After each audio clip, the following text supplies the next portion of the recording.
साथियों जय हिंद। साथियों आज हम अपने 19 जनवरी के महत्वपूर्ण करंट अफेयर्स के लेक्चर पे चर्चा करेंगे।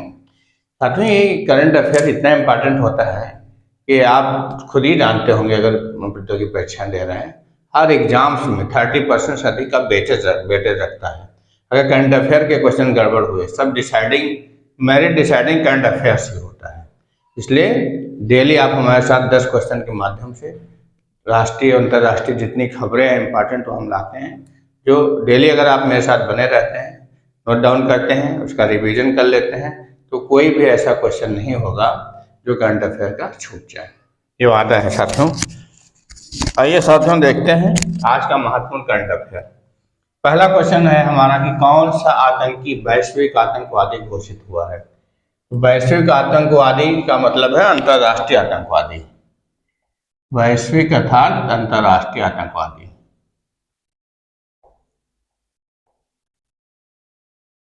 अंतर्राष्ट्रीय आतंकवादी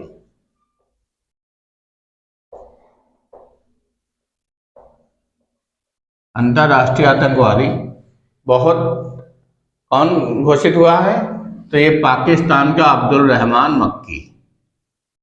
पाकिस्तान का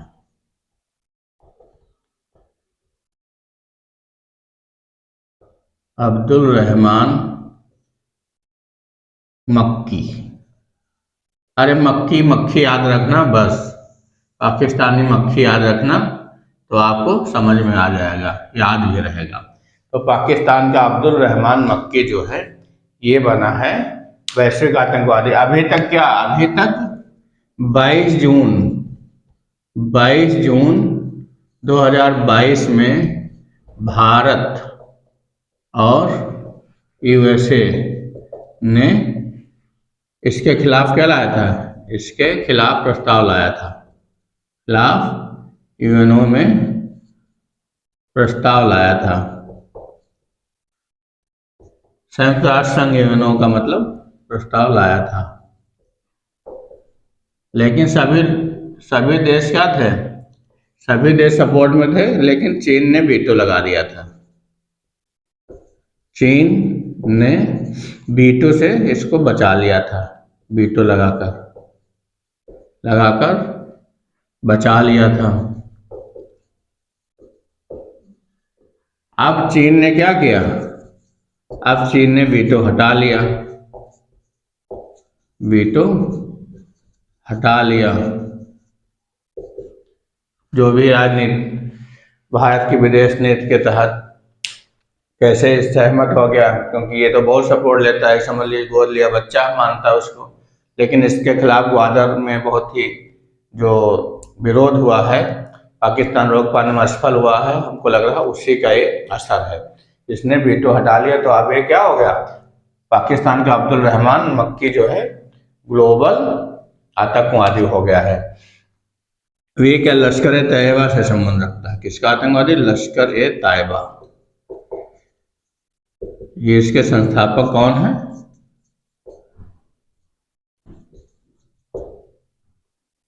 हाफिज सईद।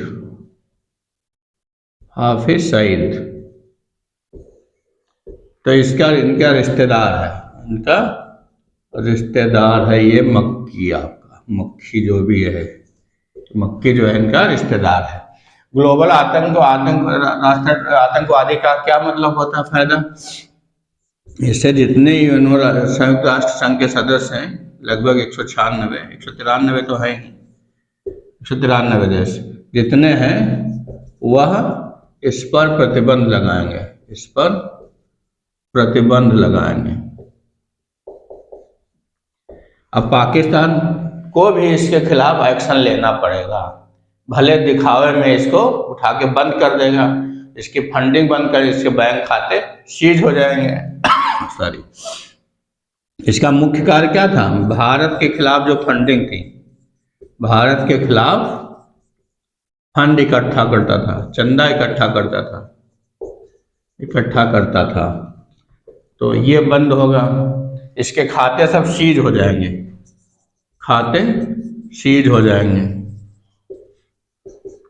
जहां इसकी एक्टिविटीज हैं कुछ भी, तो उस देश को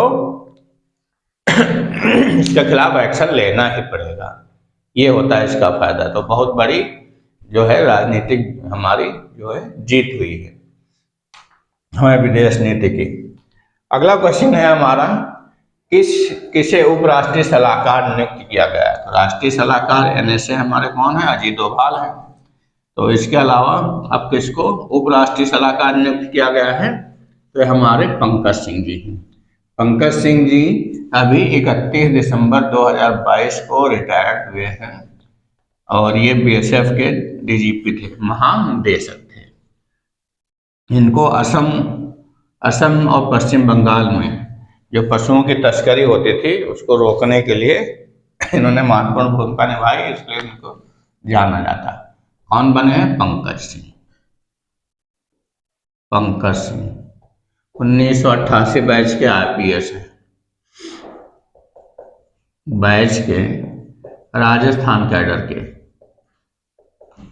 राजस्थान कैडर के IPS। ये जो है अभी तक क्या थे? BSF के महानिदेशक।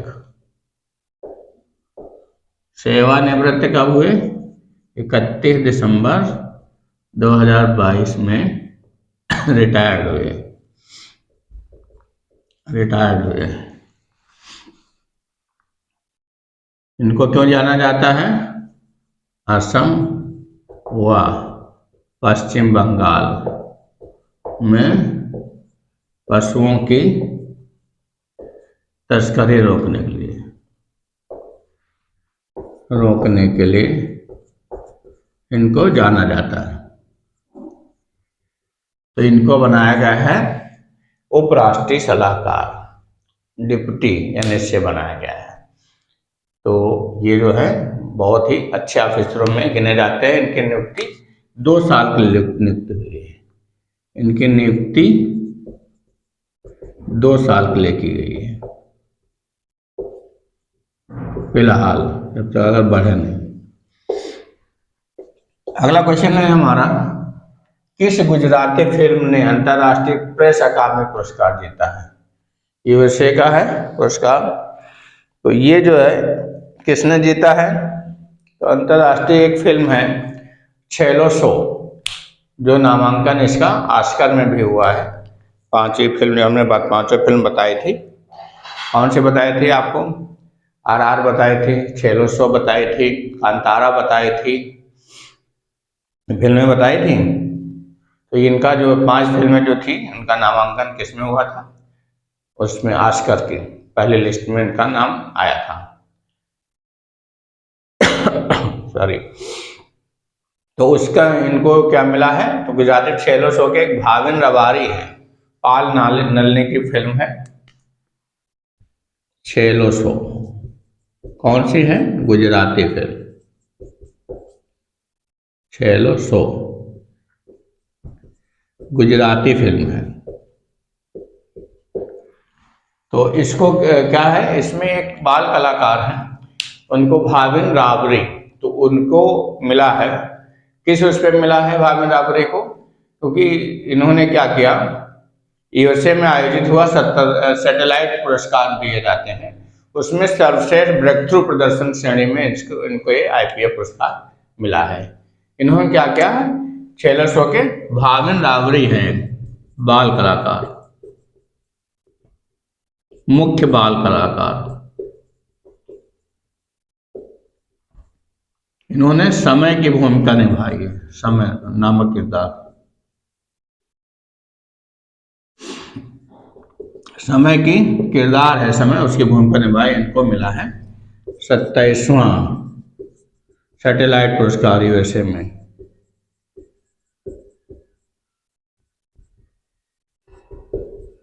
USA में, अमेरिका में। तो इनको एक मतलब किस लिए किया गया? इनके अभिनय के ऊपर दिया गया है। इन्होंने जो किया है, तो इनका अभिनय क्या, ब्रेक थ्रू प्रदर्शन श्रेणी, सर्वश्रेष्ठ ब्रेक थ्रू, इसमें सर्वश्रेष्ठ ब्रेक थ्रू कैटेगरी में, ब्रेक थ्रू कैटेगरी में।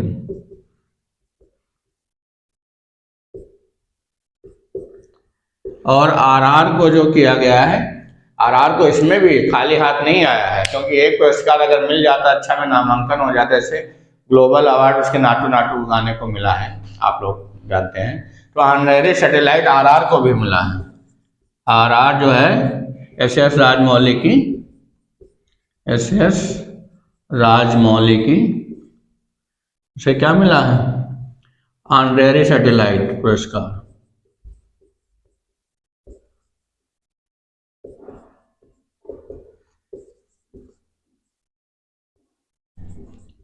आईपीए पुरस्कार भी बोलते हैं। अगर आईपीए लिख के आता है तब भी आप समझ जाएं कि इसी पुरस्कार की बात हो रही है। कौन सा है आपका? अंतरराष्ट्रीय प्रेस अकादमी पुरस्कार, आईपीए पुरस्कार, इंटरनेशनल प्रेस एकेडमी, इसको आईपीए पुरस्कार भी बोलते हैं, इंटरनेशनल प्रेस एकेडमी पुरस्कार। अगला क्वेश्चन है हमारा साथियों कि एएसआई द्वारा 1200 साल पुराने लघु स्तूपों की खोज कहाँ की गई है? तो ये कहाँ की गई? नालंदा। नालंदा जो हमारा प्राचीन क्या था? शिक्षा केंद्र था। बौद्ध लोग, सबसे ज्यादा बौद्ध लोग, बौद्ध भिक्षु लोग शिक्षा ग्रहण करते थे। चीन से आकर के लोग भी पढ़े हैं।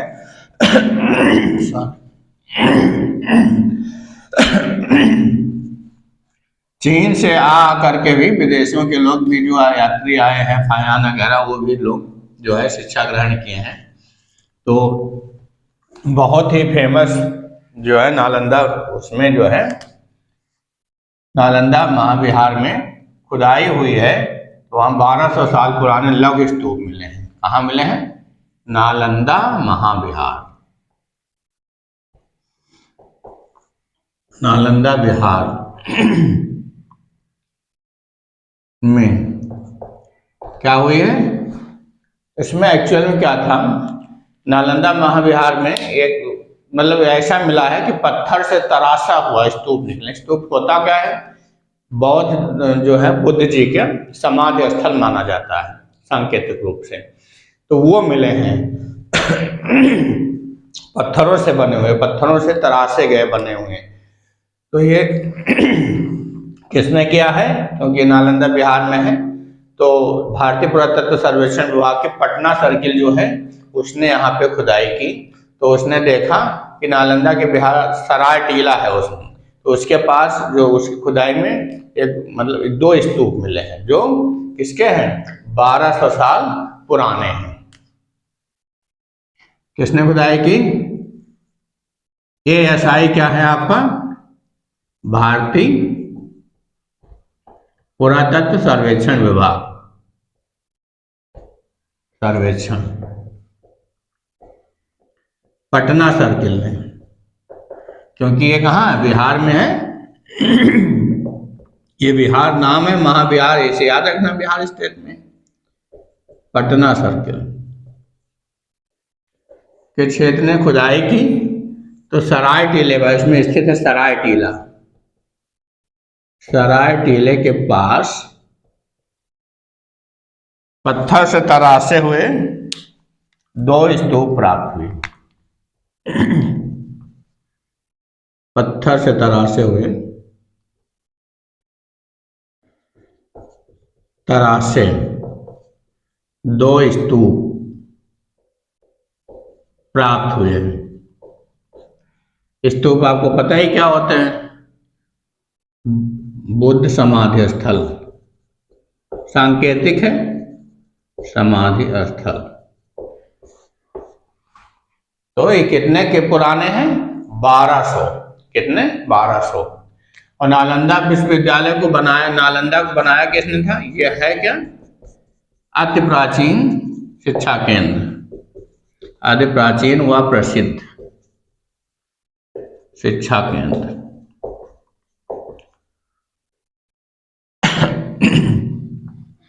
शिक्षा केंद्र है, कुमार गुप्त द्वारा बनाया गया। गुप्त शासक, गुप्त शासक कुमार गुप्त प्रथम ने निर्माण कराया, निर्माण कराया। तो ये याद रखना, किसने निर्माण कराया? कुमारगुप्त ने। ये क्वेश्चन अक्सर पूछा जाता है। अगला क्वेश्चन है हमारा, विश्व आउटलुक और सामाजिक आउटलुक रुझान 2023 किसके द्वारा जारी किया गया? तो विश्व आउटलुक और सामाजिक आउटलुक, विश्व आउटलुक सामाजिक क्या है? ILO द्वारा जारी किया है, इंटरनेशनल अंतरराष्ट्रीय श्रम संगठन, इसके द्वारा जारी किया है। इसमें क्या हुआ? इसमें ये संकेत किया गया कि वैश्विक आर्थिक मंदी होने वाली है 2023 में। वैश्विक आर्थिक मंदी होगी, मतलब पूरे विश्व की जो मतलब 1% लगभग केवल GDP मतलब बढ़ोतरी हुई GDP में होगी, और जो रोजगार जो बढ़ने की संभावना है वो भी लगभग 1% बढ़ने का आसार है, और जो कि 2022 में 2.3% था, वो भी कम था, उससे भी काफी कम है। और महिलाओं को रोजगार जो मिला है आपका, उसमें 47 पॉइंट समथिंग मिला है, और पुरुषों को 72.3%।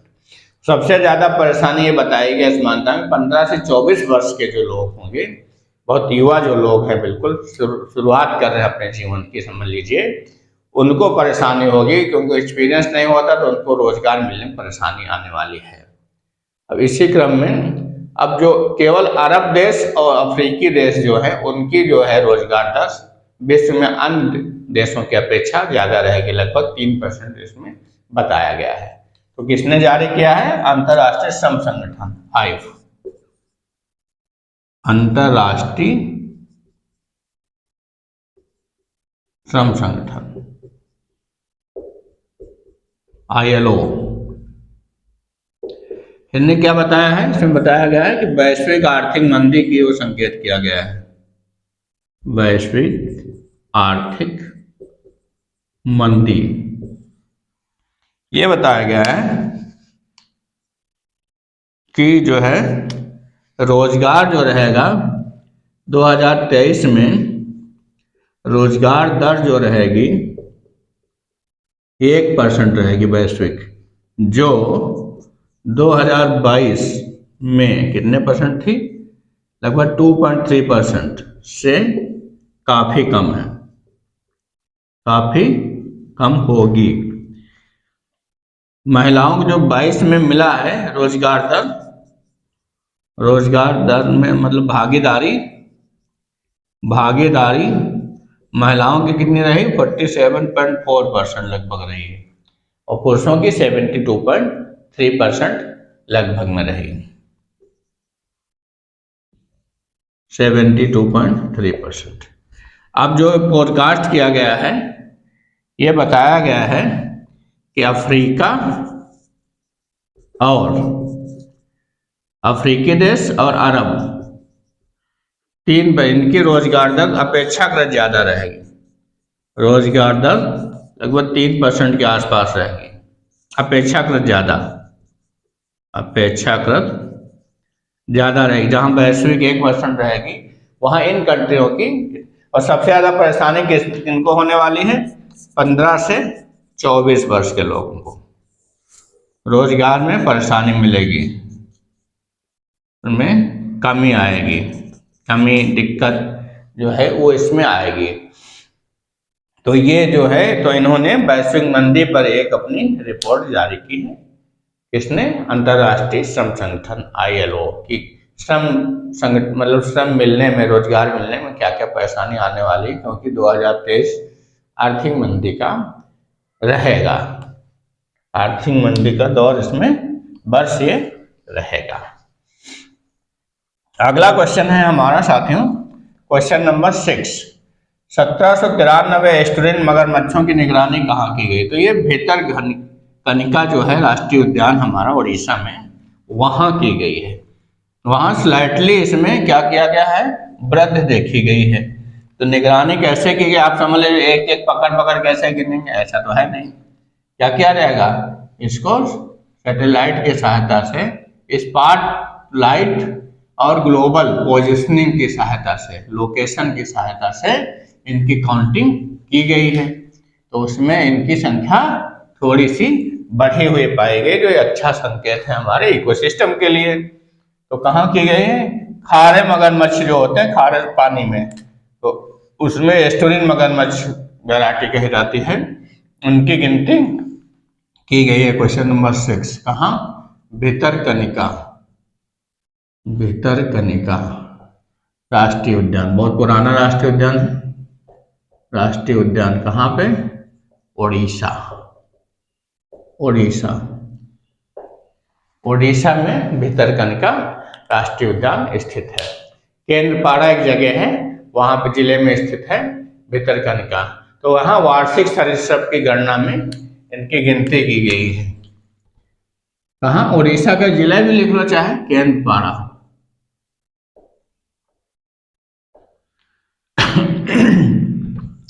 वार्षिक सरीसृप गणना में कैसे हुई? स्पॉटलाइट तथा ग्लोबल पोजिशनिंग के लोकेशन के माध्यम से, लोकेशन द्वारा, नेट से आपका ये जो लोकेशन होता है उसके द्वारा गणना की गई। उसमें क्या हुआ? खारा मगरमच्छ है, जिसको ये कहते हैं आप वेस्टर्न खारा मगरमच्छ की संख्या में वृद्धि पाई गई।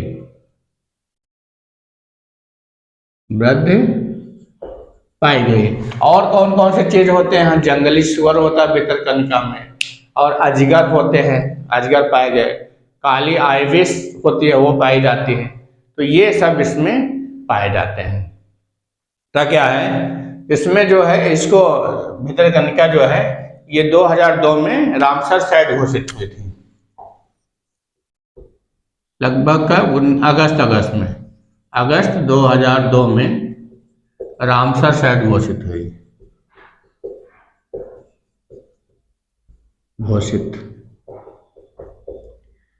हुई थी। रामसर साइट वेटलैंड जो कहते हैं आप, तो वो घोषित हुई थी। और इसके पहले 1975 में ही इसका जो है वो चलाया जा रहा है, इसमें अभियान चलाया जा रहा है। क्या अभियान चलाया जा रहा है? कि इनको इनको कंजर्व करने के लिए। उसी समय आपका पश्चिम बंगाल है, यूपी है, मध्य प्रदेश में भी इसके साथ साथ ये अभियान चलाया गया था पर्यावरण सहयोग से।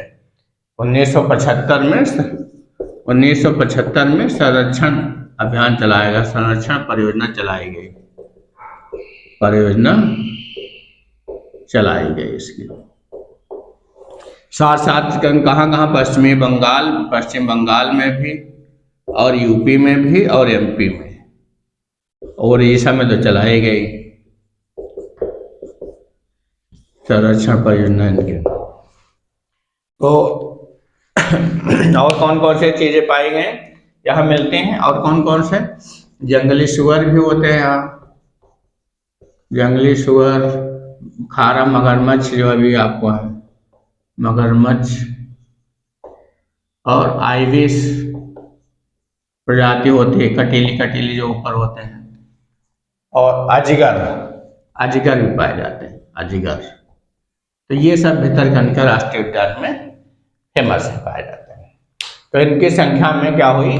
वृद्धि हुई है सरीसृप गणना में। तो मगरमच्छों की गिनती कहाँ की गई? तो आप समझिए भितरकनिका में गिनती करी गई है। मार्कर ले लेते हैं साथियों, कुछ इसमें जो है कम लग रही है। अगला क्वेश्चन है हमारा 7th। 14वीं बार स्पेनिश सुपर कप किसने जीता है? तो स्पेनिश सुपर कप जो होता है, सुपर कप में पहले 2018 तक 2 टीमें भाग लेती थी,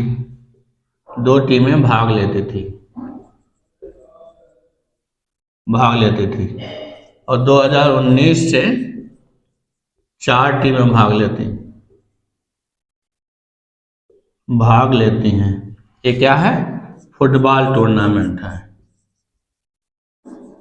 प्रतिष्ठित फुटबॉल टूर्नामेंट। इसमें क्या होता है? बार्सिलोना 14वीं बार जो है बार बार्सिलोना जो है चैंपियन बना है। बार्सिलोना चैंपियन इसमें बना है। तो इसमें क्या हुआ था, 1982 में यह स्थापित हुआ था।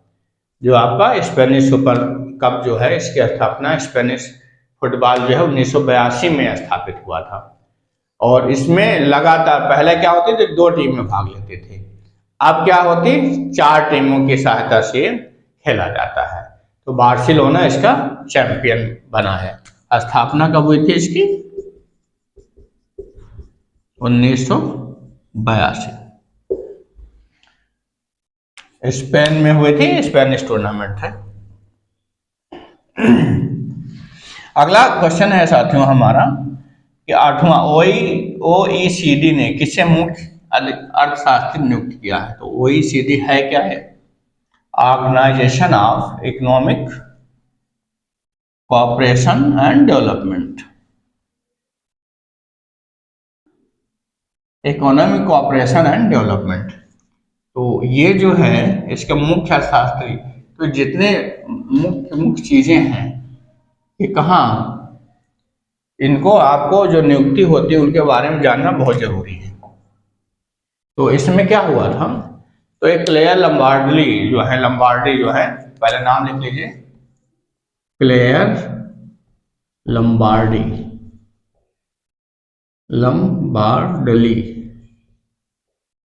ये जो है ये नियुक्ति हुई है, इनकी मुख्य अर्थशास्त्री नियुक्ति किए गए हैं आर्थिक सहयोग और विकास संगठन द्वारा। किसके द्वारा, आर्थिक सहयोग एंड विकास संगठन OECD कि ये क्लेयर लम्बार्डी, इनको बहुत अनुभव है, 20 वर्ष का अनुभव है। 10 वर्ष तो IMF के मुख्य सलाहकार रही, तकनीकी सलाहकार रही, 10 वर्ष का अनुभव इन्हें IMF के क्या रहे, IMF की मुख्य तकनीकी सलाहकार रहे हैं। और यूके में इन्होंने यूनाइटेड किंगडम में 2005 में सिविल सर्विस ज्वाइन की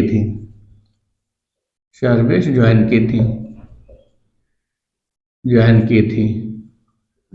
और जो यूके के हैं तो बहुत ही मतलब कि इसमें अर्थशास्त्र में इनका परास्नातक है, यूके की है में परास्नातक। तो इनको बहुत अनुभव है अर्थ क्षेत्र में। इसलिए जो ये संगठन है, इस संगठन की स्थापना आपको 1961 में हुई थी। इसका मुख्यालय पेरिस में है। इसकी स्थापना 30 सितंबर 1961। मुख्यालय कहाँ पे है, मुख्यालय पेरिस, फ्रांस, पेरिस में मुख्यालय। तो इसके जो है ये क्लेयर लम्बार्डी जो है बहुत ही इनको एक्सपीरियंस है आर्थिक क्षेत्र में। तो आर्थिक विश्लेषण और नीति निर्माण में इनका लगभग 20 वर्ष का अनुभव है। यूके में ही 20 वर्ष का अनुभव इनका आर्थिक विश्लेषण और नीति निर्माण में, आर्थिक विश्लेषण व नीति निर्माण में है। अगला 9th क्वेश्चन हमारा है सॉरी दोस्तों, 75वें स्वतंत्रता दिवस पे कौन सा देश जवाहरलाल नेहरू के चित्र वाला डाक टिकट जारी करेगा। हमारे देश के महापुरुषों का जो भी डाक टिकट जारी करता है, उनकी कोई मूर्ति स्थापित करता है तो इम्पोर्टेंट हो जाता है। तो जो जवाहरलाल नेहरू हमारे फर्स्ट प्राइम मिनिस्टर थे, तो श्रीलंका जो है वो अपने 75वें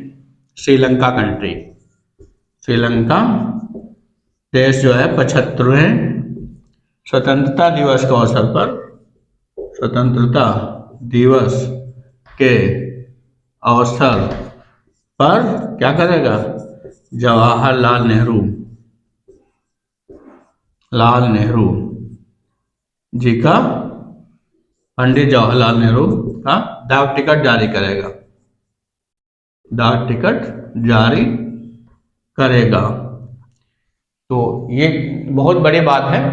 तो इनका स्वतंत्र कब हुआ था, ये जो श्रीलंका की स्वतंत्रता थी फरवरी में हुई थी, 4 फरवरी 1948 में स्वतंत्र हुआ था। किससे, जिससे हम लोग स्वतंत्र हुए थे, कहाँ से, ब्रिटेन से। तो इसके अब 75 साल पूरे हो जाएंगे, 48 में 75 जोड़ेंगे 2023 होगा। तो ये 75वीं अपनी वर्षगांठ पे स्वतंत्रता की पंडित जवाहरलाल नेहरू, जो हमारे बहुत ही सशक्त जो थे प्रथम प्रधानमंत्री, उनके मेमोरियल में, यादगार में जवाहरलाल नेहरू का डाक टिकट जारी करेगा श्रीलंका। अगला क्वेश्चन है कि हाल ही में किस संस्था ने डाइटरी सप्लीमेंट पर सर्वेक्षण जारी किया है। तो ये क्वेश्चन हमारा कल जो है तकनीकी खराबी की वजह से हो नहीं पाएगा, अधूरा रह गया था, उसको आज हम इसको लाए हैं, पुनः लाए हैं। तो आप देखें तो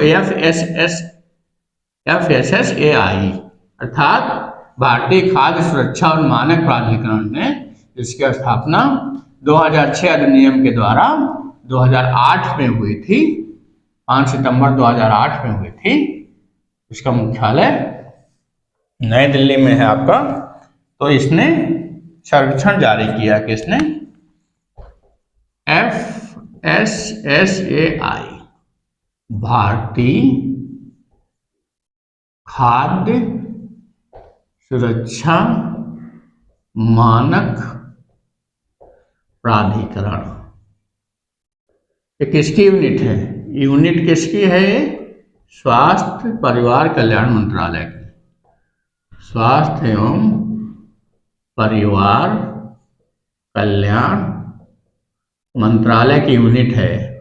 सॉरी दोस्तों, तो ये कब स्थापित हुई, 2006 के अधिनियम से।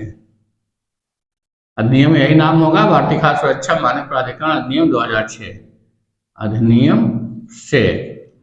और कब काम करना, 5 सितंबर 2008 से कार्य करना शुरू हुई,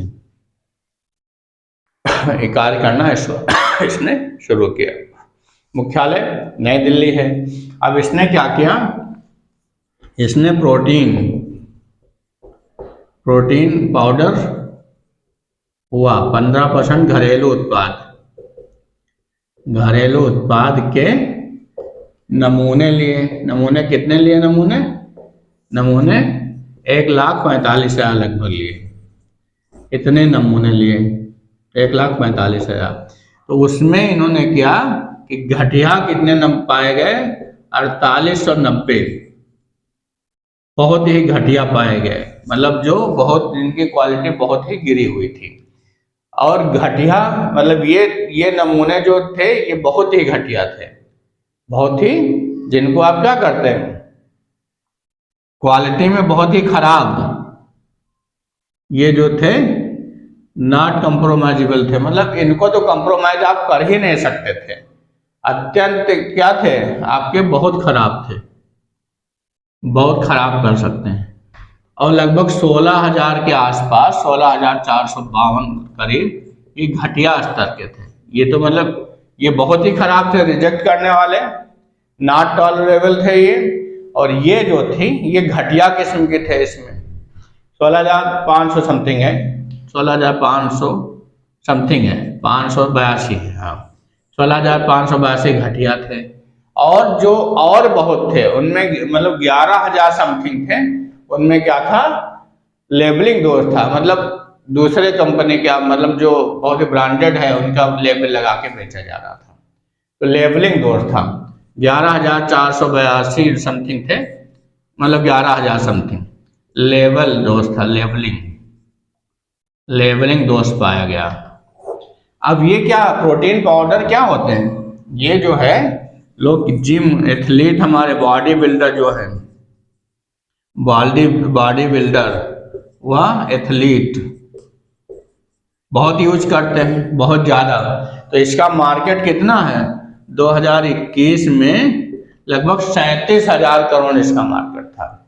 37,000 समथिंग था, 630 करोड़ के लगभग था। कितना मार्केट था? 37,630 करोड़ बाजार था इसका। अब 27 में कितना संभावना है? लगभग 84,000 करोड़ होने की संभावना है। 84,000 करोड़ की संभावना है। समझ लीजिए कितना डिमांड है मार्केट में। तो इतना डिमांड 84 लगभग 85,000 करोड़ सॉरी। तो मतलब कितना डिमांड है? क्यों? क्योंकि युवाओं में एक क्रेज है कि अपनी बॉडी बिल्ड करने के लिए, बॉडी दिखाने का, मसल्स दिखाने का। तो अब बताइए युवा बीमार होंगे कि नहीं? घटिया कैटेगरी का सप्लीमेंट होते हैं तो ये पता चलता नहीं है, लोग विश्वास करके बस लेते रहते, जिम वगैरह वाले देते रहते हैं, उनको तो अपना उसमें कमीशन चाहिए, फायदा चाहिए जबरदस्त। तो ये इसने FSSAI ने ये सर्वे जारी किया है कि बहुत देख करके तो ये FIR कराते हैं, जुर्माना लगाते हैं, इनको अधिकार होता है। लेकिन फिर भी समझ लीजिए कितने नमूने में कितने % जो है बेकार, घटिया, लेबलिंग दोष, बहुत ही खराब रिजेक्टेड क्वालिटी का है।